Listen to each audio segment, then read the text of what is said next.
Bayangkan jika Anda adalah seorang anak yang paling dicintai, namun tiba-tiba dibenci oleh saudara-saudara kandung Anda sendiri. Dilempar ke sumur gelap, dijual sebagai budak, difitnah, dan dipenjara tanpa salah. Kisah ini bukan fiksi, melainkan sebuah epik nyata yang mengubah sejarah dan mengajarkan kita tentang puncak kesabaran, keimanan, dan keajaiban takdir. Hari ini, kita akan menyelami surah Yusuf, satu-satunya surah dalam Al-Quran yang menceritakan satu kisah Nabi secara lengkap dan utuh dari awal hingga akhir. Surah yang dijuluki sebagai Ahsanul Qasas, kisah yang paling indah. Ini adalah kisah Nabi Yusuf alaihi salam, sosok yang dikaruniai ketampanan luar biasa, kebijaksanaan sejak belia, dan kemampuan menafsirkan mimpi. Namun, semua keistimewaan itu justru menjadi pemicu ujian yang bertubi-tubi. Bagaimana seorang anak yang dikhianati dan diperbudak bisa berakhir menjadi penguasa Mesir yang agung? Apa rahasia di balik kesabarannya saat difitnah dan dipenjara? Dan bagaimana ia bisa memaafkan mereka yang telah menyakitinya dengan begitu keji? Kisah Yusuf adalah cerminan janji Allah bahwa setelah kesulitan pasti ada kemudahan, dan bahwa takdir Allah selalu yang terbaik, meskipun jalan menuju ke sana penuh liku. Siapkan hati dan pikiran Anda, karena setiap bab dari kisah ini akan membuka mata kita tentang arti keikhlasan, tawakal, dan kekuatan doa. Jika Anda siap untuk terinspirasi, pastikan Anda sudah menekan tombol subscribe dan nyalakan lonceng notifikasi agar tidak ketinggalan seri 25 Nabi lainnya. Mari kita mulai perjalanan menakjubkan ini dari padang rumput Kan'an. Kisah Nabi Yusuf dimulai dengan sebuah mimpi yang luar biasa. Saat masih kecil, Yusuf mendatangi ayahnya, Nabi Yakub, dengan wajah berseri-seri. "Wahai ayahku, sungguh aku bermimpi melihat 11 bintang, matahari, dan bulan bersujud kepadaku," tuturnya. Nabi Yakub yang memiliki firasat dan ilmu tafsir mimpi dari Allah langsung tahu bahwa ini adalah nubuat besar. Yusuf akan menjadi seorang yang agung dan seluruh keluarganya akan tunduk menghormatinya. Namun, Yakub juga tahu bahaya dari mimpi ini jika sampai terdengar oleh saudara-saudara Yusuf. Beliau berpesan, "Wahai anakku, janganlah engkau ceritakan mimpimu itu kepada saudara-saudaramu, karena nanti mereka akan membuat tipu daya untuk membinasakanmu." Sayangnya, bisikan setan dan kecemburuan di hati saudara-saudara Yusuf sudah terlalu kuat. Mereka merasa iri karena Yakub memberikan perhatian lebih kepada Yusuf dan Bunyamin, adik kandung Yusuf. Sesungguhnya Yusuf dan saudaranya, Bunyamin, lebih dicintai oleh ayah kita daripada kita, padahal kita adalah kelompok yang kuat, keluh mereka. Dari sinilah sebuah rencana jahat mulai dirancang. Mereka berpikir, dengan menyingkirkan Yusuf, mereka akan menjadi satu-satunya fokus cinta dan perhatian ayah mereka. Mereka tidak menyadari bahwa rencana mereka adalah bagian dari skenario Allah yang lebih besar. Bab ini mengajarkan kita tentang bahaya hasad yang bisa membutakan matahari, bahkan di antara saudara kandung sekalipun. Yusuf dengan ketampanan dan akhlaknya yang mulia secara tidak sengaja menjadi pemicu sebuah peristiwa yang akan menguji kesabaran seluruh keluarga nabi-nabi. Rencana keji itu pun dijalankan. Saudara-saudara Yusuf meminta izin kepada ayah mereka untuk mengajak Yusuf bermain di padang. Dengan berat hati dan firafat yang tak enak, Nabi Yakub mengizinkan. Mereka membawa Yusuf ke sebuah sumur tua yang jauh dan sepi. Tanpa ampun, mereka melucuti bajunya dan melemparkan Yusuf ke dalam kegelapan sumur yang dingin. Rasa sakit fisik tidak sebanding dengan rasa sakit pengkhianatan dari orang yang seharusnya menjadi pelindungnya. Namun, di dalam sumur itu, Allah memberikan wahyu kepada Yusuf. "Sungguh, engkau akan menceritakan kepada mereka perbuatan mereka ini, sedang mereka tidak menyadarinya." Inilah penghiburan dari Allah di tengah penderitaan yang paling gelap. Yusuf menghabiskan beberapa hari di dalam sumur, hingga akhirnya sebuah kafilah dagang yang lewat menemukan dan mengeluarkannya. Namun, nasibnya belum membaik. Mereka tidak tahu bahwa ia adalah anak seorang nabi.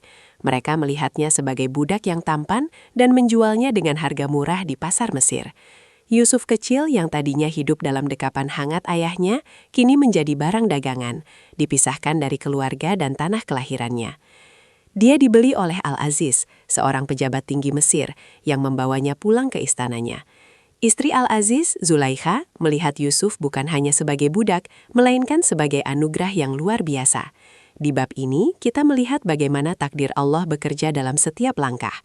Dari sumur gelap, Yusuf diangkat ke istana. Dari kehinaan, ia diangkat ke tempat yang lebih tinggi. Semuanya adalah bagian dari skenario Allah untuk mendidiknya dan mempersiapkannya untuk peran yang lebih besar. Ujian yang menimpa Yusuf adalah bekal untuk kedewasaan dan kebijaksanaan yang kelak akan menyelamatkan seluruh Mesir. Yusuf tumbuh dewasa di istana Al-Aziz. Allah menganugerahkan kepadanya bukan hanya ketampanan yang tiada tara, tetapi juga kebijaksanaan dan pemahaman yang mendalam.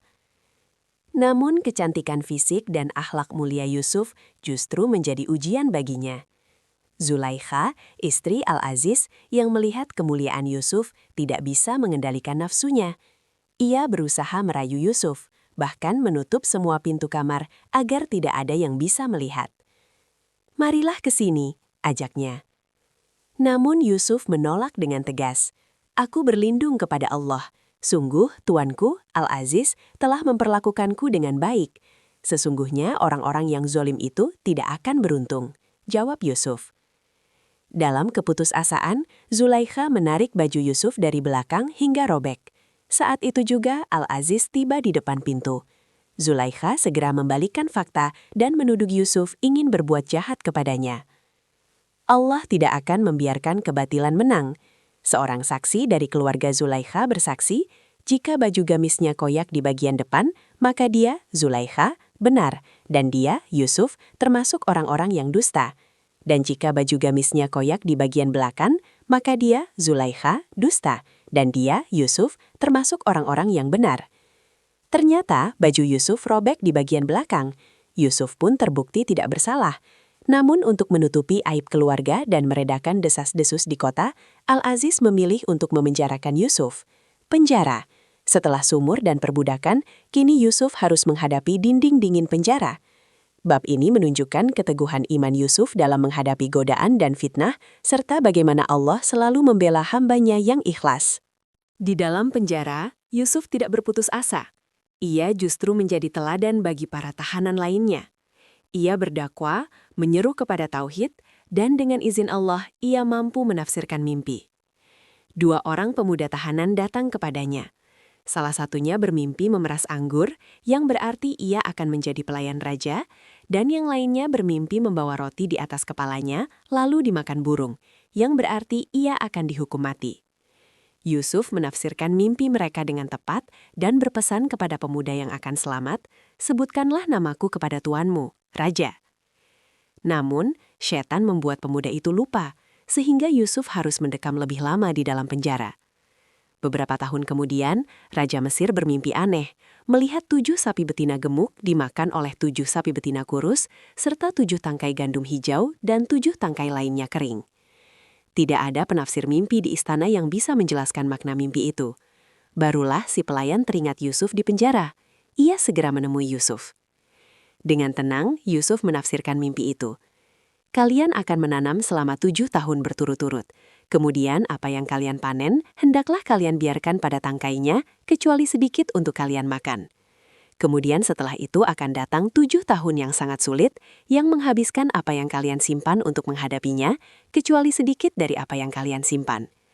Kemudian setelah itu akan datang tahun di mana manusia diberi hujan, dan pada masa itu mereka memeras anggur." Raja sangat terkesan dan segera memanggil Yusuf keluar dari penjara. Bab ini menunjukkan bahwa Allah tidak pernah salah dalam merencanakan takdir. Penjara yang gelap adalah sekolah bagi Yusuf untuk melatih kesabarannya dan mempertajam ilmunya, yang kelak akan sangat dibutuhkan oleh kerajaan Mesir. Setelah keluar dari penjara, Raja Mesir tidak hanya membebaskan Yusuf, tetapi juga mengangkatnya pada posisi yang sangat tinggi. Raja melihat kebijaksanaan dan integritas Yusuf. Yusuf tidak meminta kebebasan biasa, melainkan meminta sebuah jabatan strategis. Ia berkata, "Jadikanlah aku bendaharawan negeri Mesir. Sesungguhnya aku adalah orang yang pandai menjaga dan berpengetahuan." Ini menunjukkan keberanian dan kepercayaan diri Yusuf yang tahu akan kemampuannya. Raja Mesir menerima permintaannya. Maka Yusuf pun diangkat menjadi Al-Aziz yang baru, menggantikan mantan tuannya. Ia kini menjadi Menteri Keuangan sekaligus pengelola seluruh hasil bumi Mesir. Dengan cerdas, Yusuf merencanakan sistem penyimpanan gandum selama 7 tahun masa subur, dan kemudian mendistribusikannya secara adil selama 7 tahun masa paceklik. Berkat kebijaksanaannya, Mesir terhindar dari kelaparan massal, sementara negeri-negeri lain dilanda krisis hebat. Nama Yusuf harum di seluruh penjuru Mesir dan wilayah sekitarnya. Dari seorang budak, difitnah dan dipenjara, Yusuf kini berada di puncak kekuasaan. Ini adalah bukti nyata janji Allah. Dan demikianlah kami memberikan kedudukan kepada Yusuf di negeri itu. Ia tinggal di bumi Mesir di mana saja ia kehendaki. Kami melimpahkan rahmat kami kepada siapa yang kami kehendaki, dan kami tidak menyia-nyiakan pahala orang-orang yang berbuat baik. Bab ini adalah puncak dari perjalanan berat Yusuf, yang menunjukkan bahwa dengan kesabaran dan keikhlasan, Allah akan mengangkat derajat seorang hambanya dari titik terendah ke tempat tertinggi yang tidak pernah terbayangkan. Pacaklik melanda seluruh wilayah, termasuk Kanaan, tempat keluarga Nabi Yakub tinggal. Anak-anak Yakub pun datang ke Mesir untuk meminta gandum. Mereka tidak mengenali Yusuf yang kini telah menjadi penguasa agung. Yusuf mengenali mereka, namun ia memilih untuk tidak langsung mengungkapkan jati dirinya. Ia ingin menguji mereka dan melihat perubahan dalam diri mereka. Ia memberikan gandum kepada mereka, namun menahan Bunyamin, adik kandungnya, dengan tuduhan palsu pencurian cawan raja. Saudara-saudara Yusuf sangat terkejut dan memohon agar Bunyamin dibebaskan. Mereka bahkan bersedia menggantikan Bunyamin.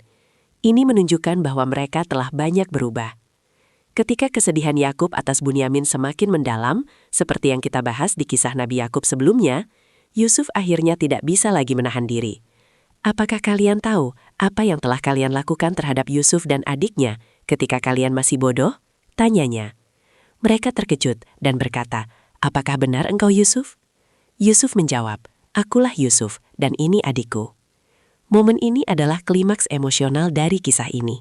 Saudara-saudaranya gemetar ketakutan, menyadari dosa besar mereka. Mereka berkata, demi Allah, sungguh Allah telah melebihkan engkau di atas kami, dan sesungguhnya kami adalah orang-orang yang bersalah. Dan Yusuf, dengan kemuliaan akhlaknya, memberikan pemaafan agung. Pada hari ini tidak ada cercaan atas kamu, semoga Allah mengampuni kamu, dan Dia adalah Maha Penyayang di antara para penyayang. Bab ini adalah demonstrasi terbesar dari kekuatan memaafkan dan hikmah Allah yang mengubah kejahatan menjadi kebaikan. Kisah Nabi Yusuf berakhir dengan kebahagiaan yang sempurna. Nabi Yakub yang telah buta karena menangis merindukan Yusuf dibawa ke Mesir. Dengan gamis Yusuf yang diusapkan ke wajahnya, penglihatan Yakub kembali. Seluruh keluarga berkumpul dan mimpi Yusuf kecil puluhan tahun lalu akhirnya terwujud. 11 bintang, matahari, dan bulan bersujud kepadanya. Allah menyempurnakan nikmatnya kepada Yusuf dan seluruh keluarga Yakub. Apa hikmah terbesar dari kisah Ahsanul Qasas ini? Kesabaran adalah kunci. Yusuf mengajarkan kita bahwa ujian seberat apapun, jika dihadapi dengan kesabaran, akan berbuah kemuliaan yang tak terbayangkan. Keadilan Allah, mungkin Anda merasa tidak adil, difitnah atau dizalimi. Tetapi Allah adalah sebaik-baik hakim. Dia akan selalu membela hambanya yang benar di waktu yang tepat. Kekuatan memaafkan. Puncak akhlak Yusuf adalah kemampuannya memaafkan mereka yang telah menyakitinya dengan begitu dalam. Pemaafan membawa kedamaian hati dan membersihkan jiwa. Rencana Allah terbaik. Setiap kesulitan, setiap cobaan, setiap pintu yang tertutup adalah bagian dari rencana besar Allah yang membawa kita menuju takdir yang lebih baik. Terima kasih telah menyimak kisah Nabi Yusuf AS yang penuh inspirasi ini. Jika video ini telah menyentuh hati dan menguatkan iman Anda, jangan lupa untuk like dan share ke keluarga dan sahabat Anda. Mari kita tebarkan kebaikan dan hikmah Al-Quran. Saya, nama Anda, sampai jumpa di video kisah Nabi selanjutnya. Wassalamualaikum warahmatullahi wabarakatuh.